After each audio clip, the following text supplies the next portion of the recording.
Okay, we've just had the launch of the Conservative Party's skills green paper. We're here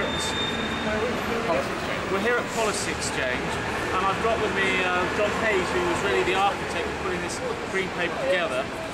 It was a very successful event. We had David Cameron, we had David Willetts, we've also got John. So what we're going to do now is just have a quick word with John and talk about a few of the highlights of what the Conservatives are putting out for consultation. John, what are we saying? Well, three things I suppose, Rob, more than any other. First, that we need to revalue practical learning, we need to elevate craft learning through revitalising apprenticeships. Second, we need to set FE colleges free from bureaucracy so they can engage in things like helping NEETs, helping adult community learners, but also responding to local economic needs, through creating partnerships with business to satisfy skills training needs. And thirdly, we want to give people better advice. We want to reform the system for advice and guidance for all age career service. We think the combination of those will help us to boost the nation's skills for our economic benefit and for the benefit of many of our citizens. Just tell me one of the bits of research that came up is how the thing that normal people would regard as an apprenticeship really dropped off under this government. I mean, can you say a few words about that? Yeah, I mean, most people think of apprenticeship as quite a rigorous test which confers real competence, which then adds to employability. So someone does an apprenticeship, they learn something meaningful, and then they go into the world of work. Sadly, apprenticeships over the years have been bastardised. There are many good ones like that all about, but by no means all. We want every apprenticeship to be tested on the basis of does it make personal studies more employable. We want to boost in the number of people who really. And one of the things about the education system is that further education has become a real Cinderella. What are we going to do to help further education?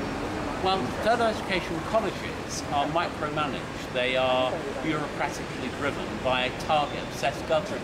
Yeah. We need to set FE free. We need to treat the FE sector as grown up.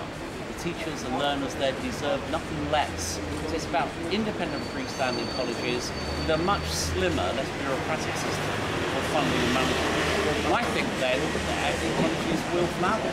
And the argument we use for schools and universities are that with more freedom they will improve. Why don't we apply the same logic to FE? Now, we had an awful lot of press. The room was absolutely packed with the camera crews and Financial Times, well, you wouldn't normally expect that sort of level of a turnout for a skills event, traditionally, would you? Yeah.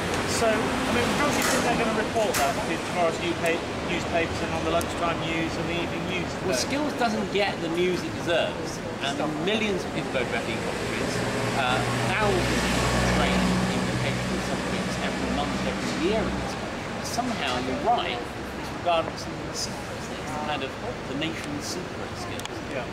I hope today has elevated the profile of skills. We had a lot of big name speakers. We had me after all, and David Cameron, and others.